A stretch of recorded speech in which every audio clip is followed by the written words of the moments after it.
लोग ऐसे कई उपकरण दिखाई देंगे जिनमें इलेक्ट्रिक मोटर लगे हैं, जैसे कि बच्चों के खेलने के खिलौने, table fan, toothbrush, hair dryer और इलेक्ट्रिक कटिंग चाकू। आप इसे चालू करते हैं और किसी तरह ये काम करने लगता है, पर ऐसा कैसे? इस वीडियो में हम इलेक्ट्रिसिटी और मैग्नेट यानी कि चुंबक की बेसिक बातें कवर करेंगे और फिर मोटर कैसे काम करता है यह समझने के लिए इन सभी को एक साथ रखेंगे। आइए सर्किट से शुरू करते हैं। हमारे पास एक बैटरी है, कुछ वायर है और एक ऐसा उपकरण है जो बिजली का उपयोग कर सकता है, जैसे कि एक लाइट बल्ब। इलेक्ट्रिसिटी सर्किट में फ्लो होती रहती है, लेकिन जैसे ही तार टूट जाता है इलेक्ट्रिसिटी बहना बंद हो जाती है और लाइट बल्ब बुझ जाता है। क्योंकि अगर हम चाहते हैं कि सर्किट काम करे तो बस आप इतना याद रखिए कि सर्किट का रास्ता पूरा होना जरूरी है और जरूरत पड़ने पर सर्किट के रास्ते को तोड़ने या जोड़ने के लिए हम स्विच का इस्तेमाल करते हैं। तार से बिजली बह रही है, इसे कन्वेंशनल फ्लो कहा जाता है। अगर हम बैटरी को बाहर निकालते हैं और उसे पलट देते हैं तो करंट दूसरी तरफ से बहने लगेगा। हालांकि लाइट बल्ब अभी भी काम करेगा, लेकिन कुछ डिवाइस ऐसे भी हैं जो करंट के प्रवाह के आधार पर अलग तरह से काम करेंगे। ये थे सर्किट के कुछ बेसिक प्रिंसिपल। अब हम आते हैं मैग्नेट पर। इसमें एक नॉर्थ पोल और एक साउथ पोल है और यह मैग्नेटिक मेटल्स को खींचता है, जैसे कि ये पेपर क्लिप। यदि आप दूसरे मैग्नेट को इसकी तरफ लाएंगे तो विपरीत पोल अट्रैक्ट होंगे और सेम पोल रिपेल होंगे।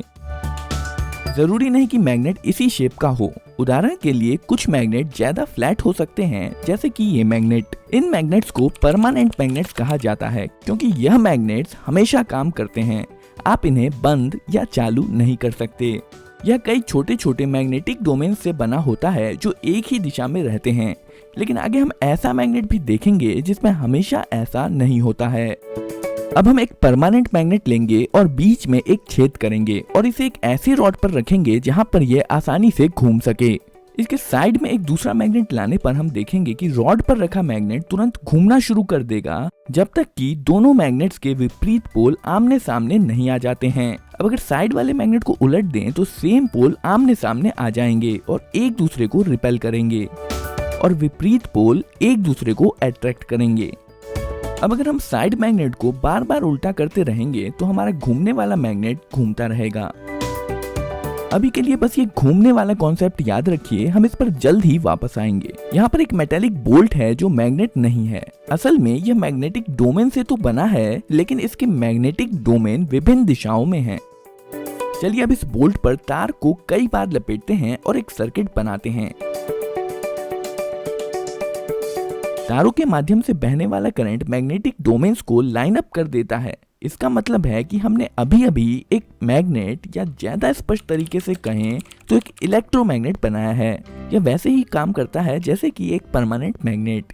यह लोहे के टुकड़े को उठा सकता है और इसमें एक नॉर्थ और एक साउथ पोल होता है जो दूसरे मैग्नेट को अट्रैक्ट या रिपेल करेगा। लेकिन इलेक्ट्रोमैग्नेट इस मायने में खास है कि इसे लाइट बल्ब की तरह चालू या बंद किया जा सकता है, जबकि परमानेंट मैग्नेट के साथ ऐसा नहीं किया जा सकता है। अब अगर हम बैटरी को पलट दें तो इलेक्ट्रिक करंट जो पहले इस तरफ से बह रहा था वो दूसरी तरफ से बहने लगेगा। इससे मैग्नेट के पोल्स बदल जाएंगे, नॉर्थ साउथ हो जाएगा और साउथ नॉर्थ हो जाएगा। इसे इलेक्ट्रोमैग्नेट की पोलैरिटी का बदलना कहते हैं। पर ऐसा करने का ज्यादा आसान तरीका बैटरी को पलटने की बजाय केवल तारों को पलटना है। आइए अब हम अपने घूमने वाले मैग्नेट पर वापस आते हैं। इस बार हम घूमने वाले मैग्नेट की जगह पर इलेक्ट्रोमैग्नेट रख देंगे। अब जैसे ही हम इसमें वायर जोड़ेंगे इलेक्ट्रोमैग्नेट चालू हो जाएगा और साइड मैग्नेट के पोल्स के अनुसार अपने आप को अलाइन कर लेगा। पर ये जो इलेक्ट्रोमैग्नेट के साथ वायर जुड़े हैं ये इसे फ्रीली नहीं घूमने देंगे। पर यहाँ पर जो ध्यान देने वाली बात है वो है इलेक्ट्रोमैग्नेट के घूमने का कॉन्सेप्ट। अब अगर हम तारों को आपस में बदल दें तो इलेक्ट्रोमैग्नेट के पोल्स बदल जाएंगे। सेम पोल रिपेल करेंगे और विपरीत पोल अट्रैक्ट करेंगे, जिसके कारण इलेक्ट्रोमैग्नेट घूम जाएगा। तारों को फिर से बदल दीजिए और इलेक्ट्रोमैग्नेट की पोलैरिटी फिर से बदल जाएगी और एक बार फिर सेम पोल रिपेल करेंगे और विपरीत पोल अट्रैक्ट करेंगे और इलेक्ट्रोमैग्नेट फिर से घूम जाएगा। यदि हम इसी प्रकार पोलैरिटी बदलते जाएं तो इलेक्ट्रोमैग्नेट लगातार घूमता रहेगा। हम इसे ज्यादा पावरफुल बनाने के लिए दूसरी तरफ एक और परमानेंट मैग्नेट लगा सकते हैं। ध्यान दें कि इस वाले मैग्नेट का साउथ पोल सेंटर की तरफ है और इस मैग्नेट का नॉर्थ पोल सेंटर की तरफ है। इस प्रकार साइड में लगे हुए मैग्नेट्स के तालमेल से बीच वाला मैग्नेट घूमता रहता है। यहाँ पर जो हमने देखा वह इलेक्ट्रिक मोटर का बहुत ही साधारण रूप है। इसे उपयोगी बनाने के लिए हमें इसमें कुछ सुधार करने होंगे। दो साइड मैग्नेट्स को हटाकर ज्यादा पावरफुल कर्व्ड मैग्नेट्स लगाए जा सकते हैं और वायर लपेटे हुए बोल्ट की बजाय हम मेटल लूप का इस्तेमाल करेंगे जिसे आर्मेचर कहते हैं। वायर जोड़िए और हमारा सर्किट कंप्लीट है। इस बार आप इलेक्ट्रोमैग्नेट को फ्लैट मान सकते हैं जिसका साउथ पोल ऊपर की तरफ है और नॉर्थ पोल नीचे की तरफ। अब आर्मेचर तब तक घूमेगा जब तक कि विपरीत पोल एक दूसरे के सामने नहीं आ जाते हैं। हम चाहे तो पहले की तरह ही वायर के छोरों को बदलकर इलेक्ट्रोमैग्नेट्स का घूमना जारी रख सकते हैं, लेकिन यहाँ बैठकर इस वायर को स्विच करते रहना बेहद मुश्किल काम है और इस मुश्किल काम को आसान बनाने के लिए हमें आर्मेचर में कुछ जोड़ने की जरूरत है जिसे कम्यूटेटर कहा जाता है। यह एक रिंग है जिसमें दो गैप्स हैं और ये आर्मेचर के साथ घूमेगा। इसमें सर्किट कनेक्ट करने के लिए इसके साइड में दो ब्रशेस जोड़े जाते हैं। जब कम्यूटेटर घूमता है तब यह ब्रशेस इस पर स्लाइड करते हैं। हमेशा कांटेक्ट बना रहे इसके लिए स्प्रिंग्स का उपयोग किया जाता है। करंट वायर से ब्रश, ब्रश से कम्यूटेटर रिंग से आर्मेचर और फिर आर्मेचर से कम्यूटेटर रिंग और ब्रश के माध्यम से वापस वायर में फ्लो हो जाता है। अब जब इलेक्ट्रोमैग्नेट घूमेगा तो आर्मेचर और कम्यूटेटर रिंग भी घूमेंगे। इस बार इलेक्ट्रोमैग्नेट जब लगभग इतना घूम लेगा तब ब्रशेस कम्यूटेटर रिंग के दूसरी तरफ स्विच कर लेंगे। याद रखिए दो ब्रशेस हैं और यह चीज दोनों तरफ होगी। कॉन्टैक्ट स्विच होने से पहले करंट इस तरह से फ्लो हो रहा था, पर जब ब्रशेस साइड स्विच कर लेंगे तब करंट इस तरह से फ्लो होने लगेगा और जब करंट की डायरेक्शन बदल जाएगी तो इलेक्ट्रोमैग्नेट की पोलैरिटी भी बदल जाएगी और आर्मेचर घूमता रहेगा। असल में कम्यूटेटर रिंग यहाँ पर वही काम कर रहा है जो पहले हम वायर बदल कर रहे थे, पर इस बार यह सब कुछ अपने आप ही कर ले रहा है। जब तक यह बैटरी से जुड़ा हुआ है तब तक यह इसी प्रकार घूमता रहेगा। बैटरी डिस्कनेक्ट कर देने पर इलेक्ट्रोमैग्नेट भी नहीं रहेगा और घूमना भी बंद हो जाएगा। अभी तक हमने आर्मेचर पर बस एक लूप का इस्तेमाल किया है। इसमें मोटर की स्पीड इरेगुलर होती है और इसके अलावा जब ब्रशेस कम्यूटेटर रिंग के टुकड़ों के बीचों बीच होगा तब इस स्थिति में मोटर रुक भी सकता है। इस मुसीबत से बचने के लिए यहाँ पर हम कम्यूटेटर रिंग को और दो भागों में बांटकर और एक लूप जोड़ सकते हैं। शुरुआत में ब्रशेस इन दो कम्यूटेटर के टुकड़ों के कांटेक्ट में होते हैं जो इस इलेक्ट्रोमैग्नेट को ऑन कर देते हैं, जिसके कारण यह घूमना शुरू कर देता है।